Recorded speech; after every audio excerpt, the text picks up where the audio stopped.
Hi guys, this is Ken and meron lang akong i-share kasi meron ako napansin sa FYP ko dito sa TikTok. Kasi isa ako sa mahilig mag-shop sa TikTok online, mostly ng mga gamit, ganyan, yung mga pwede namang bilhin, even supplements, binibili ko online.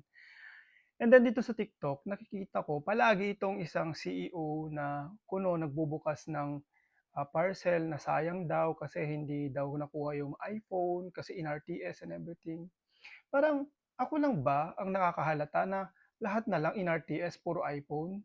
Eh, sabi ng mga nagko-comment puro earrings lang naman daw ang nakukuha. Guys, for me, kung CEO man kayo or brand owners man kayo dito sa TikTok, kung hindi madaan sa ganda ng product ang sales at meron kayong marketing strategy, okay lang naman yung marketing pero 'wag naman mambudol. And feeling ko kailangan talaga mag-improve ng product kung gusto niyo magkaroon ng sales aside from the marketing activity.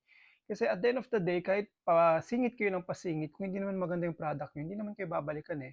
Ano 'yan, babalikan lang kayo dahil sa dahil sa singit, dahil sa pa-iPhone or what?